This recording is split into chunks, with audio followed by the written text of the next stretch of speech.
Bonjour et bienvenue sur ce nouveau format que nous proposons avec Étienne, varié Enchanté. d'Unique Production.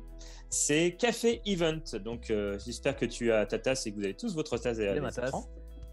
L'idée, c'est de partager sur l'événementiel et de travailler sur les prévisions qu'avaient eues mes partenaires l'an dernier, dont Étienne. Étienne, tu te souviens, il y a un an, tu étais plein d'espoir sur pas mal de choses. Et du coup, je vais te relire ce que tu avais dit il y a un an et tu vas me dire, bah tiens, est-ce que ça s'est révélé? Est-ce qu'il y a eu des choses différentes? Et qu'est-ce que tu en retires surtout? Ok, Ça te super. va? On est C'est très parti. bien. Alors, Étienne, il y a un an, tu disais, pour 2021, j'imagine que l'humain sera encore plus au centre de l'événementiel.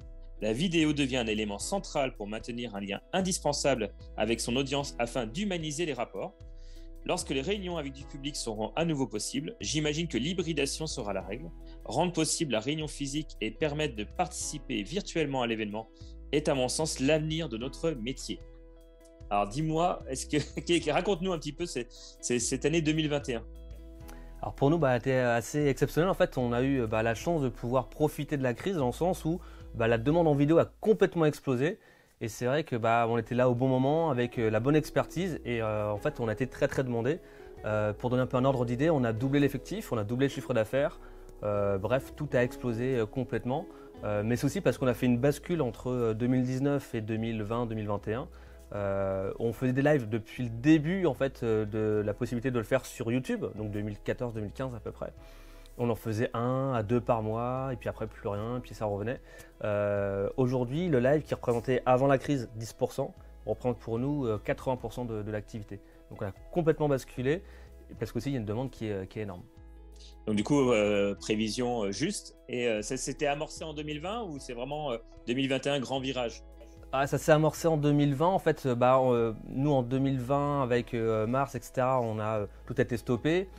Mais lorsque on a commencé à avoir des objectifs, de dire tiens peut-être qu'en mai, en juin, ça va rouvrir, on a commencé à communiquer auprès de nos clients comme quoi on savait faire des lives. On a fait quelques-uns avant l'été, mais c'est surtout à partir de septembre où du coup la demande a vraiment explosé. Et donc de septembre 2020 à aujourd'hui encore, c'est vraiment quelque chose qui est super super demandé. Alors par rapport à ma prévision, moi j'ai imaginé qu'il y aura beaucoup plus d'événements hybrides où on allait avoir du public et puis du coup des caméras qui permettraient de rapprocher les gens qui sont à distance. Et en fait on se rend compte qu'on avait plein d'espoir que la crise se terminerait, que finalement le virus serait endigué. Ce n'est pas du tout le cas. On est encore en plein dedans aujourd'hui, on est encore en levée de restrictions en ce moment, mais ce n'est pas encore vraiment ça. Ce qui fait que du coup l'événement hybride auquel je croyais n'a pas vraiment eu lieu. Alors tous les deux on en a fait un. Ça c'était une belle expérience.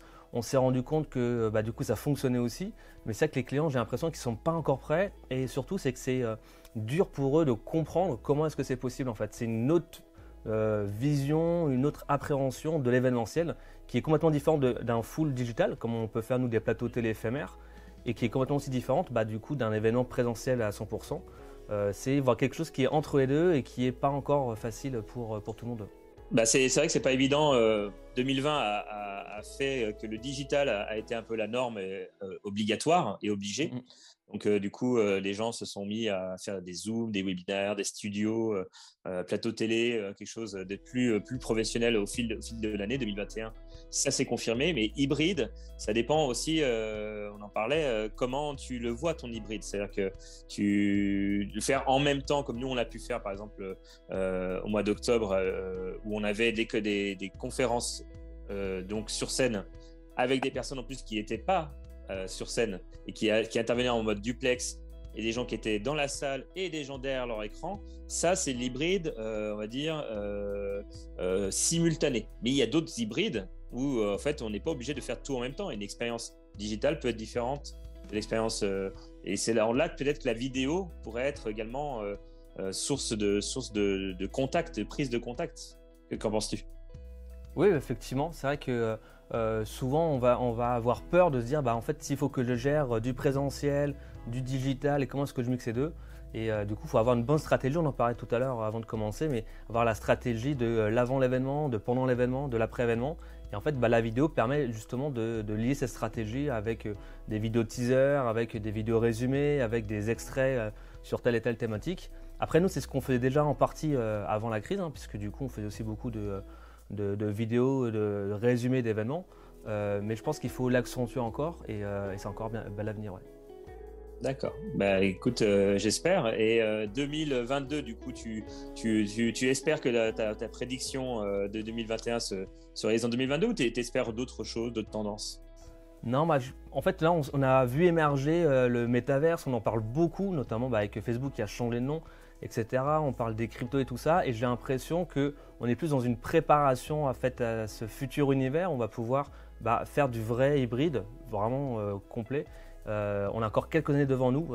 J'avais peut-être un peu anticipé en me disant que les gens étaient prêts à se lancer dans l'événement hybride. C'est peut-être pas encore le cas, il y a encore beaucoup de choses à expliquer, à débroussailler aussi, parce que la technologie en 2 ans, on voit qu'elle a complètement évolué. Nous, le matériel aussi, il est sans cesse en train de changer. Il faut se mettre à jour tout le temps, que ce soit le matériel, que ce soit les logiciels, etc. Donc je pense que ça va être une progression au fur et à mesure sur la vraie hybridation, enfin l'hybridation totale. Voilà, c'est au fur et à mesure, on va continuer à appréhender, à tester. Et puis voilà, je pense que quoi qu'il en soit, on a mis un pied vraiment dans ce qui était le digital beaucoup plus important qu'avant. Le télétravail en fait partie, hein. Les groupes s'y sont mis et ils restent. Ils se sont rendus compte que les collaborateurs avaient aussi plaisir à faire du télétravail. Pas à 100%, Et qu'ils étaient efficaces. Qu'ils étaient efficaces aussi. Ouais. Ça rassure. Et puis du coup, pas à 100%, on a toujours besoin de liens humains. Comme je le disais l'année dernière, hein, l'humain c'est hyper important, la vidéo le permet, mais surtout le présentiel aussi. Et donc voilà, il faut réussir à avoir ce juste milieu entre se retrouver virtuellement, se retrouver physiquement.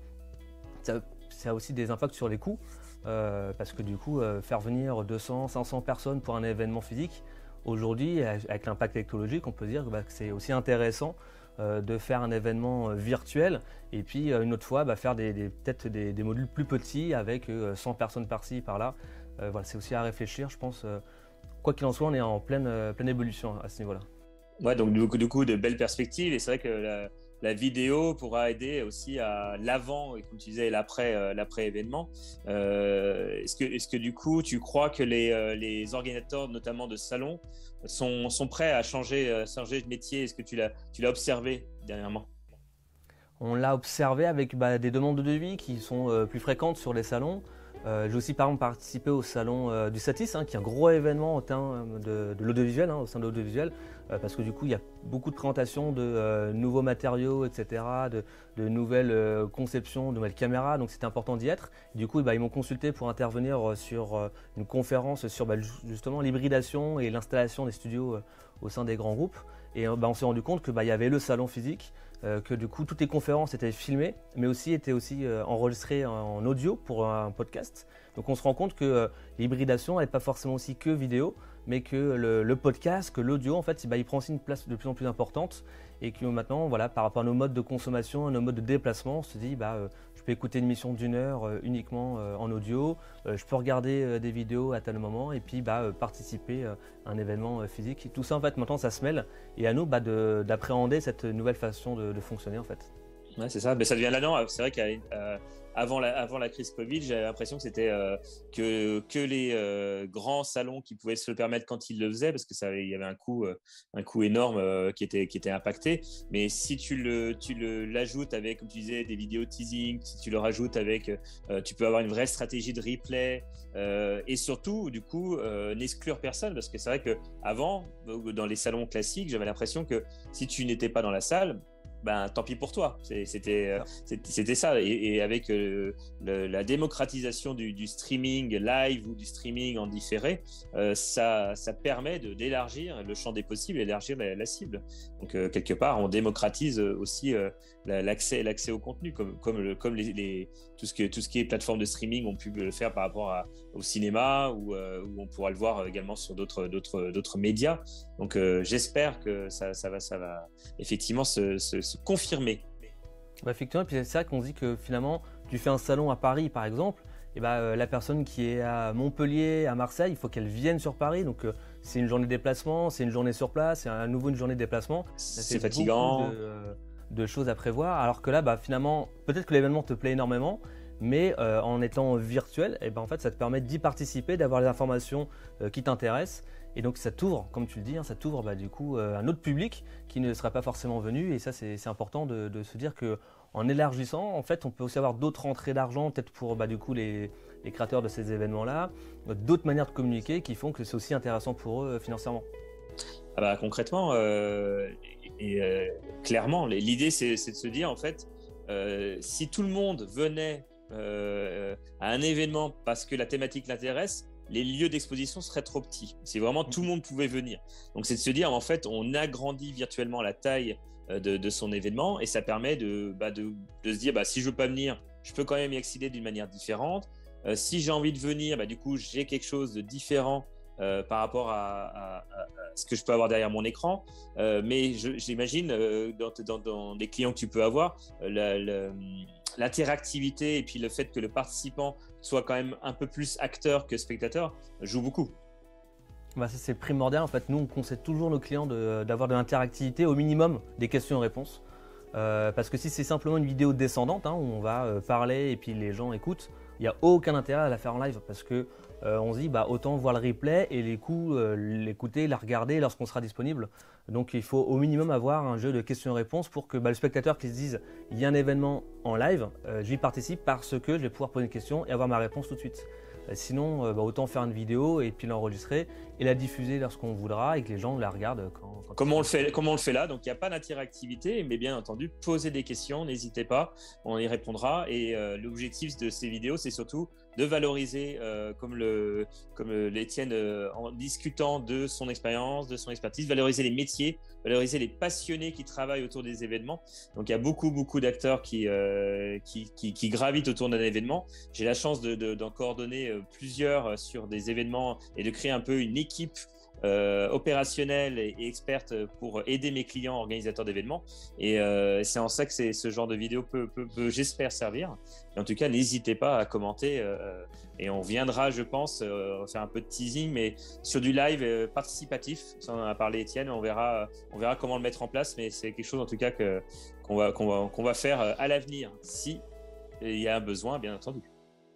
Effectivement, donc commentez si vous avez des questions, si vous avez des thématiques que vous voulez qu'on aborde, on pourra les prendre en compte et puis faire en sorte d'y répondre avec des experts sur les thématiques abordées, sur nous deux si on peut y répondre. Donc on répondra aux commentaires et peut-être même en vidéo. Super, avec grand plaisir.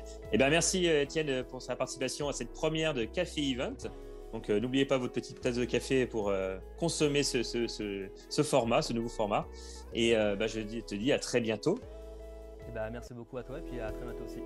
Ça marche. Ciao. Merci tout le monde. Au revoir.